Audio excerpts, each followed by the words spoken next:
Halo rekan-rekan semua, selamat berjumpa lagi dengan saya Anggono Raras. Pada kesempatan ini saya akan membawakan satu tema manajemen harga barang. Seperti telah kita ketahui, untuk menentukan harga barang itu bukan hal yang mudah.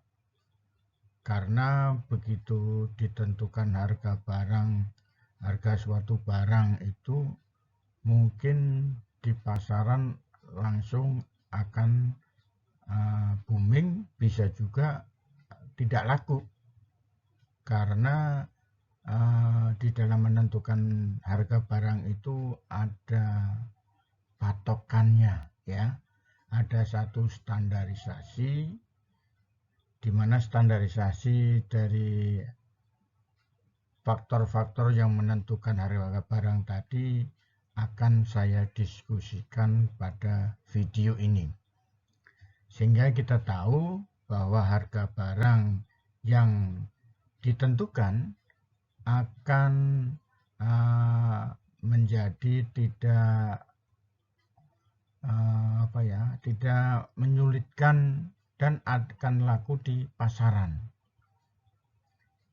Sebagai contoh umpamanya bagaimana cara menentukan harga properti atau harga rumah. Untuk menentukan harga sebuah rumah itu ditentukan banyak hal, ya, banyak hal. Nanti di sini yang akan kita kupas. Kalau rekan-rekan mau interaksi, silakan bisa melalui chat, ya. Saya akan coba menjawab. Mari kita lanjutkan. Rekan-rekan semua, di dalam satu menentukan harga barang itu, kita perlu mengetahui dimensi manajemen harga barang. Jadi untuk menentukan harga barang tersebut ada 3 dimensi yang perlu diketahui. Yang pertama adalah harga sesuai dengan manfaat yang ditawarkan. Itu yang pertama, dimensi pertama. Kemudian yang kedua, adanya keterjangkauan harga.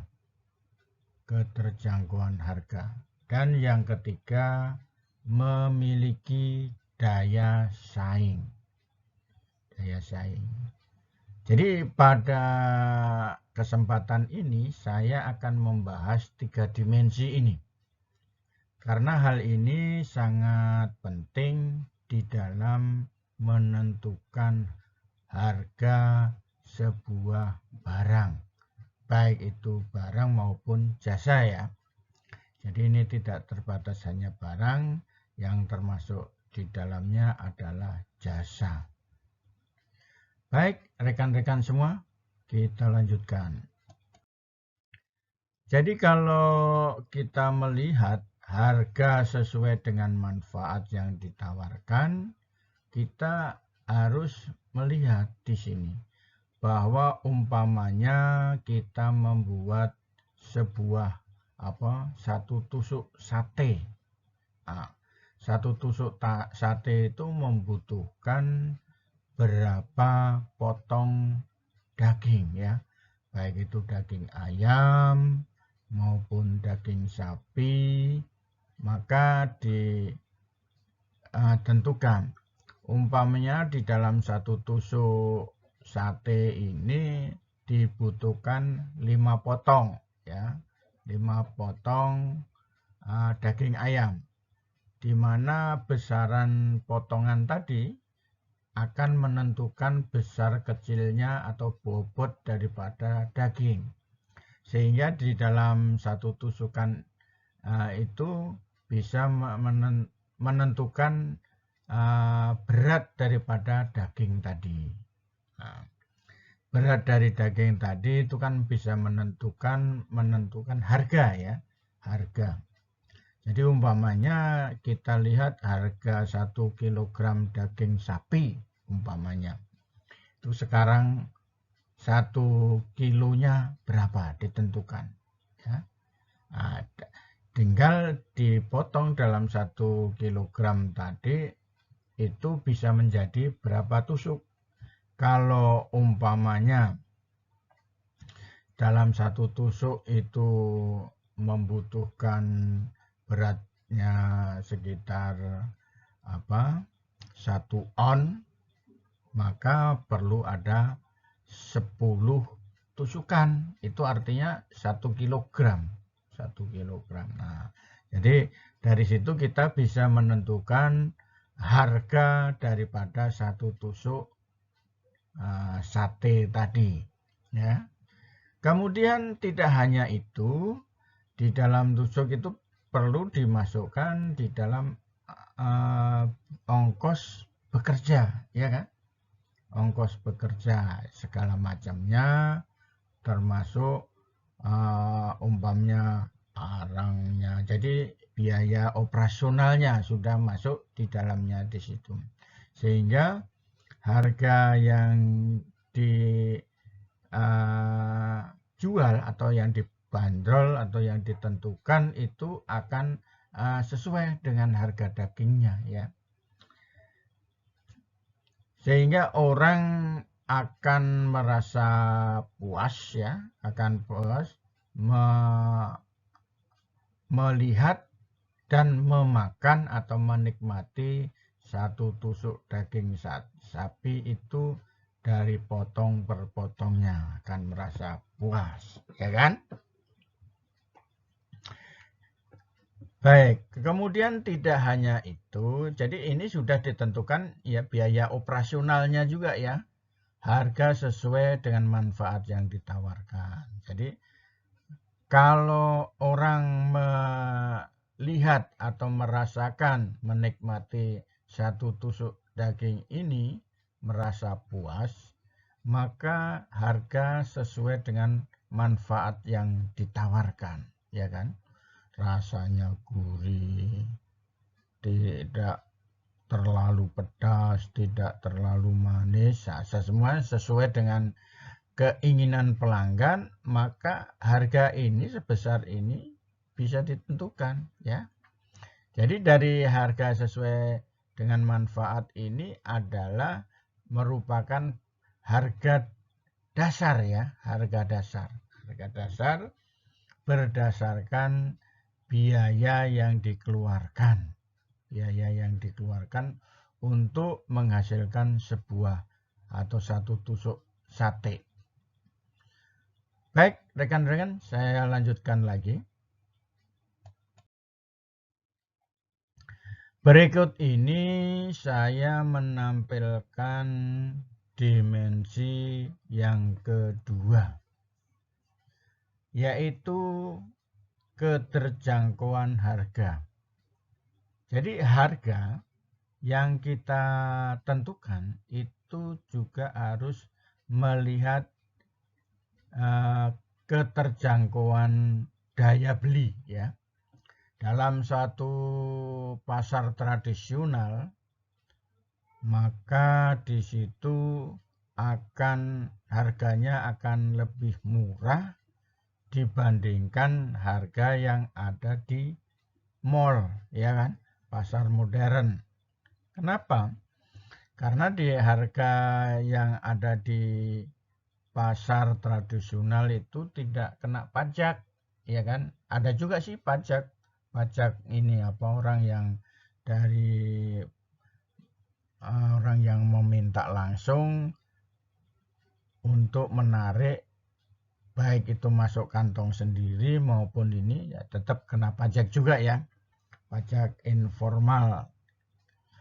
Kemudian kita lihat keterjangkauan di mana kita harus melihat segmen ya, segmen pasar yang kita tuju itu seperti apa. Kalau umpamanya di lingkungan kampus kita menjual satu barang, contohnya makanan ya, itu lebih mahal dari 15.000, itu sudah sangat menyulitkan kantong mahasiswa. Sehingga boleh dikata hampir yakin kalau barang yang dijual itu kurang diminati. Karena kan yang namanya mahasiswa itu kan kantongnya masih dalam pemberian orang tua, ya kan? Mayoritas. Banyak juga yang sudah pada bekerja. Itu lain halnya ya. Kemudian kita masuk ke dunia yang lebih kompleks lagi, yaitu yang meningkat dunia perkantoran. Kalau kita menjual di area perkantoran yang sifatnya daerah orang yang sudah bekerja menghasilkan uang atau mempunyai gaji, maka di situ perlu diukur juga kemampuan mereka. Tapi tentunya di atas areal kampus ya, maka di sini tentunya diberikan satu ekstra pelayanan. Apakah variasinya, apakah ini pelayanannya, terus kemudian kualitasnya, sehingga harga meningkat, tetapi yang dirasakan pelanggannya akan puas, senang menikmati menu keterjangkauan itu ya.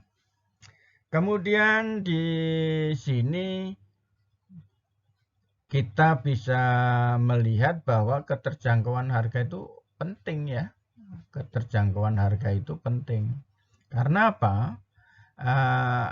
Kita menjual satu barang, tapi kalau daya belinya tidak ada atau tidak mencukupi, maka harga barang tersebut hanya sebagai pajangan, ya kan?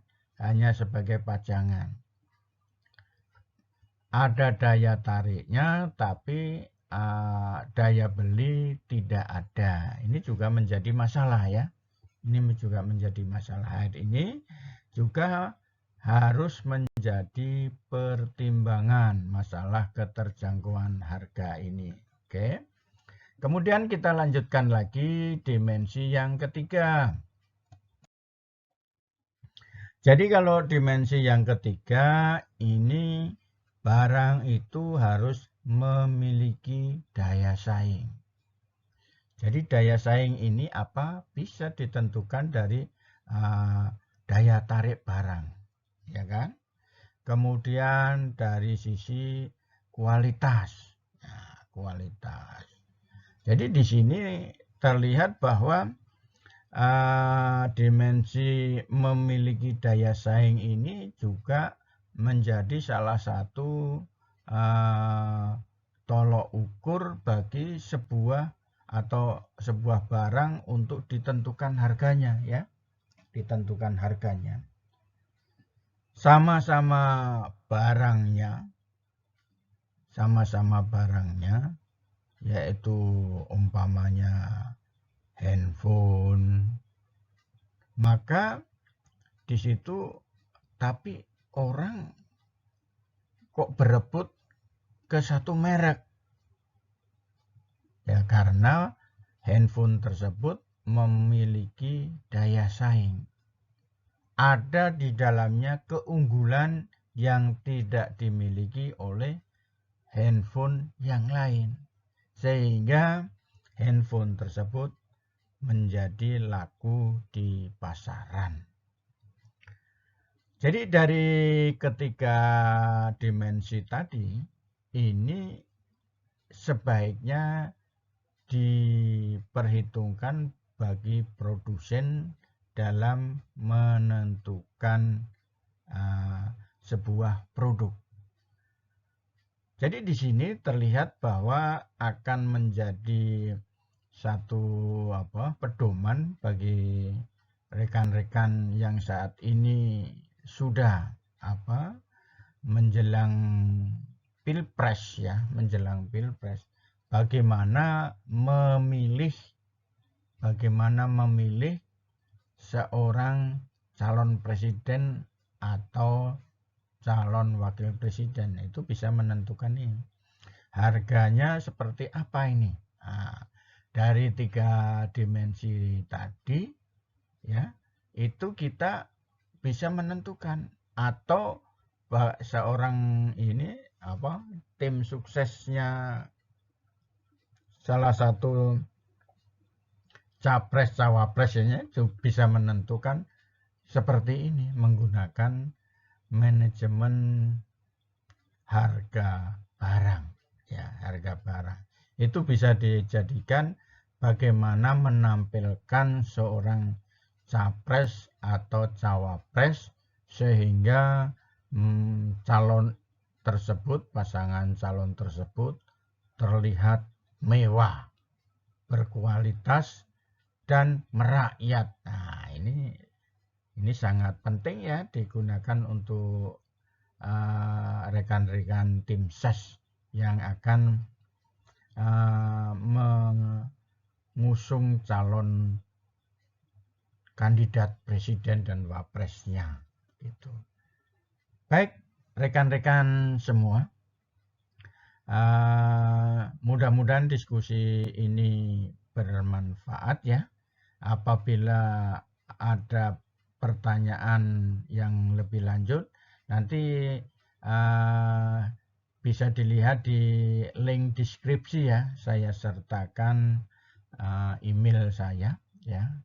Mudah-mudahan selanjutnya jangan lupa komen, subscribe, dan tekan tombol lonceng. Terima kasih.